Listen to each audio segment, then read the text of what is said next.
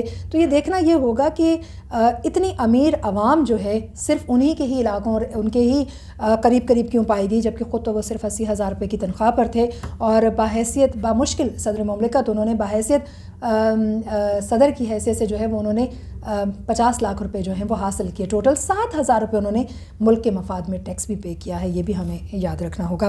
اگلی خبر جو ہے وہ ہم سپریم کورٹ کے حوالے سے شامل کرنے جا رہے ہیں, جہاں پہ احتساب عدالت کا ہم نے ذکر کیا تو ظاہر ہے کہ نیب جو ہے وہ کئی لوگوں کو جواب دہ ٹھہراتی ہے, لیکن کو خود بھی جواب دہ ٹھہرنا پڑا. بھی حال ہی میں ہمیں کئی طرح کے کیسز جو ہیں وہ سامنے دکھائی دیے. ایک بار پھر سے سپریم کورٹ آف پاکستان نے جو ہے وہ نیب کی کارکردگی پر سوال اٹھا دیا اور انہوں نے کہا کہ نیب جس طریقے سے کام کر رہا ہے, کیا چیئرمین نیب کے علاوہ بھی کوئی ایسا بندہ, کوئی ایسا شخص, کوئی ایسا ادارہ ہے جو ان کی تعریف کر سکے. سپریم کورٹ نے نیب سے ملزمان کی گرفتاری کے حوالے سے پالیسی جو ہے وہ 2 ہفتے میں ترتیب دینے کی بات کی ہے. یعنی جو بھی ملزمان نیب گرفتار کرتی ہے اس کی پالیسی کیا ہے وہ پالیسی سامنے لائی جائے. اگر پالیسی نہیں ہے تو 2 ہفتے میں ترتیب دی جائے, اور اگر یہ پالیسی 2 ہفتے میں نہیں بنتی تو سپریم کورٹ نے چیئرمین نیب کو طلب کر لیا, وہ خود عدالت میں پیش ہوں گے. اگلی خبر جو ہم شامل کرنے جا رہے ہیں وہ بھی انتہائی اہمیت کی حامل اس طرح سے ہے کہ ہمارے جو قومی ٹیم ہے, قومی کرکٹر ہیں ہمارے, ان کے حوالے سے ہم بات کریں گے جو پاکستان کے اندر بھی خاصے فیوریٹ رہتے ہیں تو پاکستان کے باہر بھی پاکستان کی پہچان جو ہیں وہ بنے رہتے ہیں. ہم جس کرکٹر کے حوالے سے آج بات کر رہے ہیں انہوں نے انٹرنیشنل کرکٹ سے ریٹائرمنٹ کا اعلان کر دیا ہے. محمد عامر, جن پر 5 سال کی پابندی لگائی گئی تھی, یقیناً بھاری جرمانہ بھی ان پر عائد کیا گیا تھا. اس واقعے سے سبھی لوگ واقف ہیں تو اس میں جانے کے بجائے میں صرف یہ کہنا چاہوں گی کہ محمد عامر کا کہنا یہ ہے کہ انہوں نے بہت زیادہ ذہنی ٹارچر جو ہے وہ برداشت کیا ہے, ذہنی اذیت سے گزرے ہیں. وہ مزید یہ ذہنی اذیت نہیں لے سکتے. 2005 کی جو پابندی یا 5 سال کی جو پابندی تھی ان کے اوپر, اس کے بعد سے جب وہ واپس کھیل میں آئے ہیں تو کئی کرکٹرز نے ان کے ساتھ کھیلنے سے انکار کر دیا. انتظامیہ کا رویہ ان کے ساتھ درست نہیں رہا. ان کا کہنا یہ تھا کہ کون اپنے ملک کے لیے نہیں کھیلنا چاہتا. اب چونکہ وہ واپس پہنچے ہی ہیں آج سری لنکن پریمیم لیگ سے, تو ان کا کہنا یہ ہے کہ اب وہ لاہور پہنچیں گے کل یعنی بروز جمعہ, اور انتہائی اہم انکشافات جو ہیں وہ کل آنے والی پریس کانفرنس میں کریں گے. انٹرنیشنل کرکٹ مزید نہ کھیلنے کا انہوں نے فیصلہ کیا. دوسری جانب پی سی بی کی اگر ہم بات کریں تو ان کا کہنا یہ کہ ہمارے تو علم ہی نہیں ہے کہ محمد عامر جو ہیں وہ انٹرنیشنل کرکٹ نہیں کھیلنے والے, ہمیں تو خبروں کے ذریعے سے پتہ چل رہا ہے. انتہائی لا علمی کا اظہار انہوں نے کیا ہے, اور یہ وہ صورتحال ہے کہ جب کبھی بھی ذمہ داران سے سوال کیا جاتا ہے تو ایک بڑا عام سا جواب سامنے آتا ہے کہ جی ہمیں تو علم ہی نہیں ہے, ہم تو آپ سے سن رہے ہیں, اب اس معاملے کی تحقیق کی جائے گی. بہرحال دیکھتے ہیں کہ محمد عامر مزید کیا انکشافات کرتے ہیں. فی الحال ان کا کہنا یہ ہے کہ وہ مزید ذہنی ٹارچر نہیں لے سکتے اور کرکٹ, انٹرنیشنل کرکٹ جو ہے اس کو خیر آباد کہہ رہے ہیں.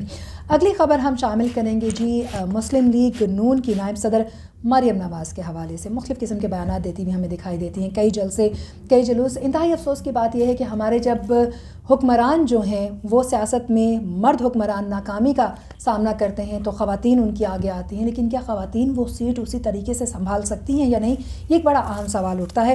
بہرحال جی مریم نواز صاحبہ کا کہنا ہے کہ قومی اور صوبائی اسمبلیوں کی 500 نشستوں پر ضمنی الیکشن نہیں کرائے جا سکتے, اور اگر ضمنی الیکشن کا یا انتخابات کا اعلان کیا گیا تو ہم چوڑیاں پہن کر گھر میں نہیں بیٹھیں گے.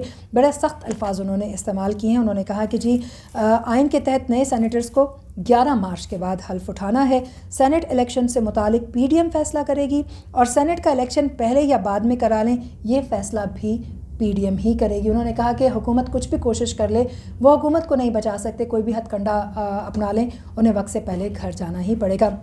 مریم صاحبہ نہ جانے کون سے خیالات میں ہیں, شاید ان کو لگ رہا ہے کہ وہ بھی اقتدار میں, یا پھر ان کو لگ رہا ہے کہ شاید ابھی ملک کے سیاسی فیصلے انہی کے ہاتھوں میں ہیں, لیکن شاید ان کو جاگنے کی ضرورت ہے. ان کے جو بھی ایڈوائزر ہیں ان کو بتانا ہوگا کہ اگر آپ اسمبلیوں سے استعفیٰ دے دیتے ہیں تو پھر آپ سینٹ کے انتخابات میں اپنے لوگوں کو نہیں بٹھا سکتے, جیسے کہ آپ کا کہنا تھا کہ ہم استعفے بھی دیں گے اور سینٹ کے جو انتخابات ہیں ان میں ہم حصہ بھی لیں گے. ان کا یہ بھی کہنا تھا کہ انتہائی اہم بات جو سامنے آئی ہے مریم نواز صاحبہ کی جانب سے, ان کا کہنا یہ ہے کہ پی ڈی ایم کی جماعتیں استعفے دیں گی اور یہ الیکشن نہیں کروا سکتے. حکومت کی جانب سے ان کا کہنا تھا, اور ان کا یہ بھی کہنا تھا کہ اگر ضمنی انتخابات کروائے گے, جو کہ خالہ جی کا گھر نہیں ہے, حکومت نہیں کروا سکتی, تو ہم چوڑیاں پہن کے گھر نہیں بیٹھیں گے. اہم سوال ان سے کیا گیا کہ نواز شریف صاحب جو لندن میں علالت کی وجہ سے موجود ہیں, واپس پاکستان نہیں آ سکتے کیونکہ بہت زیادہ بیمار ہیں. انہیں پزا کھاتے ہوئے دیکھا گیا, چہل قدمی کرتے ہوئے دیکھا گیا مختلف پارکس کے اندر. تو اس پر ایک بڑا سوال اٹھا, تو ان کا کہنا یہ تھا کہ کہاں لکھا ہوا ہے کہ جس مریض کے پلیٹلیٹس کم ہوں وہ پزا نہیں کھا سکتا کبھی کبھار. تو اگر وہ پزا کھا سکتے ہیں, چہل قدمی کر سکتے ہیں, تو پاکستان کیوں نہیں آ سکتے؟ آ کے جواب کیوں نہیں دے سکتے ان پر جو الزامات ہیں؟ یہ ایک بڑا سوال ہے. مریم نواز صاحبہ کو اس کا بھی جواب دینا چاہیے.